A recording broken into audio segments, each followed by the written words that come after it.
Friends, हम हैं बीकूदी। आज बीकूदी फिर आपके सामने एक नया वीडियो लेकर आई हूँ। आशा करती हूँ मेरे प्रीवियस वीडियो की तरह ही आपको मेरा ये वीडियो भी पसंद आएगा। तो फ्रेंड्स, आज मैं आपको ये बताना चाहूंगी कि कोई भी देश, समाज या घर में अकारण कलह होता है तो उस जगह को उसी समय छोड़ देना चाहिए। इस बात को मैं ज्यादा अच्छे से एक कहानी के द्वारा आपको समझा पाऊंगी, जिससे आपको पता चलेगा कि अकारण कलह कितना दुखदाई या कष्टकारी हो सकता है। तो फ्रेंड्स, स्टार्ट करती हूँ मैं आज की वीडियो।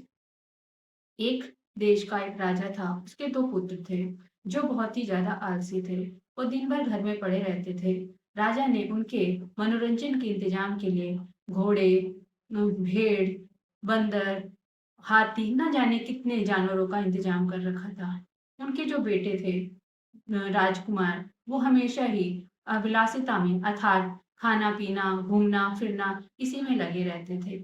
एक दिन एक बंदरों का समूह उस राज्य में आया। उनके मुखिया ने कहा कि यहाँ पर लगता है खाने पीने की हमको कोई कमी नहीं रहेगी, हमको थोड़े दिन यहीं पर विश्राम करना चाहिए। मुखिया की बात सब बंदरों ने मानी और वो वहीं पर रहने लगे।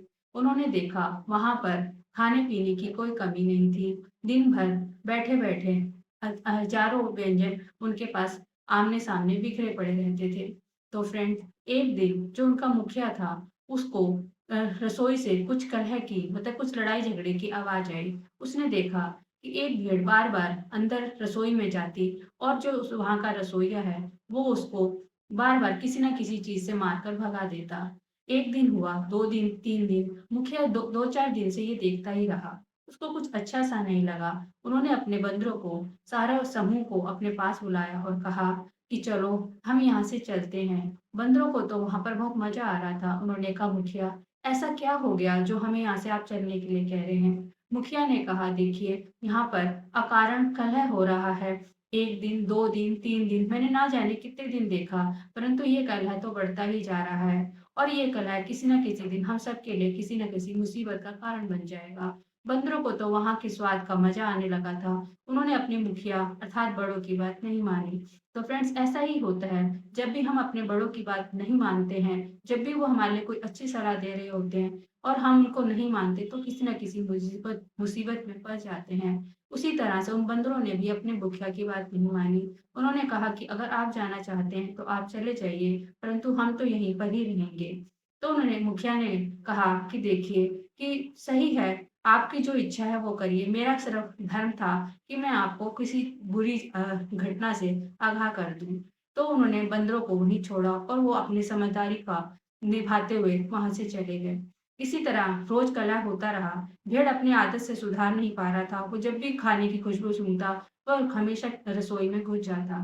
रसोइये को एक दिन इतना गुस्सा आया कि उसने जलती हुई लकड़ी जो थी, जो भोजन बनाने के लिए रखी गई थी, उसको भेड़ के ऊपर मार दिया। भेड़ के ऊपर जो बाल थे उस पर आग लग गई। वो भागती भागती भेड़ बाहर आई और उसने अनेकों और जो भेड़ें थी उनको भी जलाना, मतलब चीजों को जलाना शुरू कर दिया। ऐसे करते करते वो आग इतनी पकड़ी कि अस्तबल तक पहुंची। बाकी जीवों ने तो इधर उधर भागकर अपने आप को बचाया, लेकिन जो घोड़े थे, वो जो बंधे हुए थे, इस कारण उनकी जो चमड़ी थी वो जलने लगी, जिस कारण वो वहीं पर रह गए। इस प्रकार जब सब कुछ शांत हुआ, तो राजा ने देखा कि यह तो बहुत ज्यादा दिक्कत की बात हो गई। तो उन्होंने अपने वैद्य को बुलाया और अपने कीमती घोड़ों को दिखाया और कहा कि वैद्य बताइए कि इनका क्या हो सकता है। वैद्य ने कहा कि इनकी जो चमड़ी है वो एक ही चीज से ठीक हो सकती है, और वो है बंदरों की जो चमड़ी है, उससे जो तेल निकलता है वो अगर इनके शरीर पर लगाया जाए तो वो ठीक हो सकते हैं। ऐसा सुनना था तो उसने राजा ने आदेश दिया कि सारे बंदरों को पकड़ के ले आए जाए। जब सारे बंदरों को पकड़कर इकट्ठा किया गया और उन्हें मारने की आज्ञा दी, तभी वो सारे बंदर बैठकर सोचने लगे कि काश हमने अपने मुखिया की बात मान ली होती तो आज हमें अपनी जान गंवानी ना पड़ती। इस प्रकार से उनको मृत्यु देते हुए और उनकी चमड़ी का तेल कीमती घोड़ों पर लगा दिया। तो फ्रेंड, देखा आपने, अगर उन्होंने मुखिया की बात मान ली होती और उस घर में हो रहे अकारण कलह के कारण को जानकर वहां से चले जाने की चला ही जाना सही समझा होता, तो उनको अपनी जान गंवाकर ये सब कुछ ना सहना पड़ता। तो फ्रेंड्स, इसलिए ये कहा गया है कि जहाँ पर भी किसी घर में, समाज में या देश में अकारण लड़ाई झगड़ा रहता है, वहाँ का देश का कभी नागरिक ना तो उन्नति करता है, ना ही वो आगे अपने भविष्य को सुधार पाता है। यही हाल एक समाज का और एक घर का भी हो सकता है।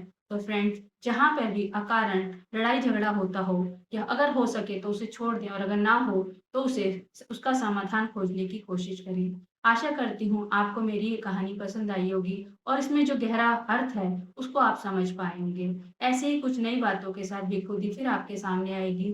तब तक के लिए धन्यवाद।